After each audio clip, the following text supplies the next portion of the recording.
আসসালামু আলাইকুম। আমি হচ্ছে নাইট চেক আর্মি হেলাবনপাড়া থেকে। আজকে হচ্ছে আপনাদের সাথে কথা বলবো হচ্ছে অফিসিয়াল এবং আনঅফিসিয়াল নিয়ে। অনেকের মধ্যে কনফিউশন থাকে যে আসলে এই ডিভাইসটা আমি অফিসিয়াল নিবো নাকি আনঅফিসিয়াল নিবো, কোনটা নেওয়া আসলে আমার জন্য বেটার। তো পরামর্শ স্বরূপ হচ্ছে আমি ছোট্ট একটা ভিডিও করতে যাচ্ছি যে কোন ডিভাইসটা আপনার জন্য অফিসিয়াল নেওয়াটা বেটার আর কোনটা আনঅফিসিয়াল নেওয়াটা আপনার জন্য বেস্ট ডিল হতে পারে।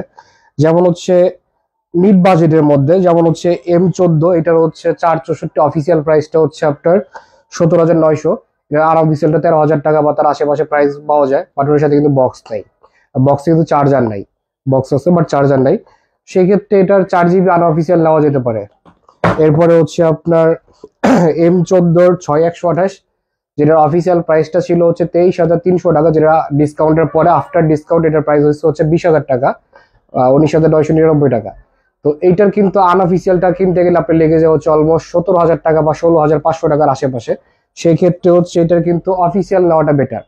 তবে বলে রাখি, এটার অফিসিয়ালের বক্সের ভিতরে কিন্তু চার্জার আছে, বাট আনঅফিসিয়ালের মধ্যে চার্জার নাই। সেই ক্ষেত্রে আবার চার্জার কিনতে 2,000 টাকা কস্টিং আছে। সেক্ষেত্রে কিন্তু আপনার দেখা যাচ্ছে যে অফিসিয়ালের থেকে আনঅফিসিয়াল M14 6128 প্রাইসটা বেশি পড়ে যাচ্ছে। এরপরে হচ্ছে গ্যালাক্সি A15, আমার হাতে দুইটা। একটা হচ্ছে এটা আনঅফিসিয়াল বক্স, এটা হচ্ছে অফিসিয়াল বক্স। তো আনঅফিসিয়াল বক্সটা এরকম স্লিম বক্স হয়, যেটা হচ্ছে বক্সের ভিতরে শুধু ফোনটাই থাকে, এর সাথে হচ্ছে আপনার চার্জার থাকে না। আর আনঅফিসিয়ালের সাথে চার্জার থাকে না, আর অফিসিয়ালের সাথে কিন্তু চার্জার থাকে। এটা হচ্ছে অফিসিয়াল বক্স, 6 GB 128 GB।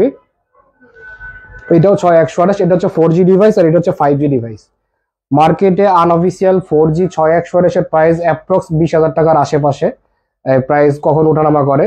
আর অফিসিয়ালটার 6 128 এর প্রাইস হচ্ছে 28,700 টাকা বা 28,699 টাকা। এই মুহূর্তে এটার সাথে 2,700 টাকা ডিসকাউন্ট দেওয়ার পর এটার প্রাইস আসছে 26,000 টাকা বা 25,999 টাকা। তো সেই ক্ষেত্রে কিন্তু এটার যদি আপনি আনঅফিসিয়াল কিনেন, 6 128 প্রাইস পড়তেছে 19,000 টাকা বা 20,000 টাকা। এর সাথে চার্জারের কস্টিং আছে 2,000 টাকা, অলমোস্ট 22,000 টাকা আমার কস্টিং চলে যাচ্ছে এবং আপনি পাচ্ছেন 4G ডিভাইস। আর এইটা আপনি 26,000 টাকা, একটু আরো ডিসকাউন্ট কম বেশি পাওয়া যায়। সেক্ষেত্রে আপনি আর 4,000 টাকা অ্যাড করলে 5G ডিভাইস পাচ্ছে, সাথে হচ্ছে চার্জার সহ এবং অফিসিয়াল ওয়ারেন্টি সহ। এই ক্ষেত্রে এইটার অফিসিয়াল ডিভাইসটা পারচেস করা হচ্ছে আমার কাছে মনে হয় যে একটা বেস্ট ডিল হতে পারে আপনার জন্য।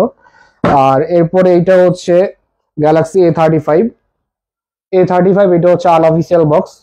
তো এইটার অফিসিয়াল এবং আনঅফিসিয়াল দুইটা হচ্ছে এরকম স্লিম বক্স আসে, এটার সাথে চার্জার থাকে না। এটা অফিসিয়াল বা আনঅফিসিয়াল যেটা নেন এটার সাথে চার্জার থাকে না। তো এই ক্ষেত্রে এটার অফিসিয়ালটা প্রাইস ডিসকাউন্টের পরেও 50,000 টাকার কাছাকাছি চলে যায়। আর এটা আনঅফিসিয়াল প্রাইস হচ্ছে 30 31 32, বিভিন্ন ভেরিয়েন্টে বিভিন্ন রকম দামে পাওয়া যায় বা কান্ট্রি ভেদে এটার দাম কম বেশি হয়। তো এভারেজ এটা 31,000 টাকার মধ্যে আপনি পেয়ে যাবেন। তো সেই ক্ষেত্রে এইটা কিন্তু আমার আনঅফিসিয়াল পারচেস করা একটা বেস্ট ডিল মনে হয় আমার কাছে। তো আপনারা যারা হচ্ছে ফোন পারচেস করবেন অফিসিয়াল বা আনঅফিসিয়াল দিয়ে অনেকে কনফিউশন থাকেন, তার আগে এটা মার্কেটে জাজ করবেন। অনলাইনে সার্চ করে প্রাইস দেখে আসলে বিভ্রান্ত হইতে হয় অনেক সময়, কারণ প্রাইসটা ওঠানামা করে এবং প্রত্যেকটা কোম্পানি তাদের ওয়েবসাইট গুলো আপডেট করে না। যেগুলো অফিসিয়াল ওয়েবসাইট কোম্পানিগুলোর, যেমন স্যামসাং এর অফিসিয়াল ওয়েবসাইট আছে, সেখানে আপনারা আপডেট প্রাইসটা পাবেন। বাট আপনারা গিয়ে হচ্ছে প্রাইসটা অনেকে দেখেন অমুক দোকান.com অমুক দোকান.com, সেখানে দেখা যায় আপনারা হচ্ছে অথেন্টিক প্রাইসটা পান না। অথেন্টিক প্রাইসের জন্য কোম্পানির অফিসিয়াল ওয়েবসাইটটা ভিজিট করবেন এবং হচ্ছে সেখান থেকে প্রাইস দেখার পরে আনঅফিসিয়াল প্রাইসটা সেম আপনারা হচ্ছে অথেন্টিক প্রাইসটা দেখবেন। দেখার পরে অনলাইনে সার্চ করে তো প্রাইস দেখতেছেন, এরপরে করবেন সাপোজ যে শপের থ্রুতে আপনি প্রাইসটা দেখতেছেন, ঢাকায় বসুন্ধরা বা যমুনা বিভিন্ন দোকানে, সেই শপে একটা ফোন কল করবেন। ফোন কল করার পরে আপনি জিজ্ঞেস করবেন যে ভাই এটা অনলাইনে দেখছি এই প্রাইস, আপনাদের কাছে ডিভাইসটা আছে কিনা বা এই মুহূর্তে প্রাইসটা কত। তখন যদি প্রাইসটা সেম পান, তখন আপনি কম্পেয়ার করবেন যে অফিসিয়াল নেবেন না আনঅফিসিয়াল নেবেন। তো মোস্ট অফ দ্য টাইম দেখা যায় যে মার্কেটে হচ্ছে আমরা গুগলে সার্চ করে এটার আনঅফিসিয়াল প্রাইস কত, দেখা দিচ্ছে 17,000 টাকা, বাট মার্কেটের দাম থাকে হচ্ছে 19,000 টাকা। এরকম অনেক সময় ভুলভ্রান্তির মধ্যে পড়তে হয় কাস্টমারকে বা কনফিউশনের মধ্যে পড়তে হয়। সেই ক্ষেত্রে আপনারা যে দোকানের রেফারেন্স আপনারা ওয়েবসাইট গুলোতে দেখেন, সেই দোকানে ফোন কল করে কনফার্ম হবেন যে সেই প্রাইসটা আছে কিনা বা প্রাইসটা চেঞ্জ হয়েছে কিনা।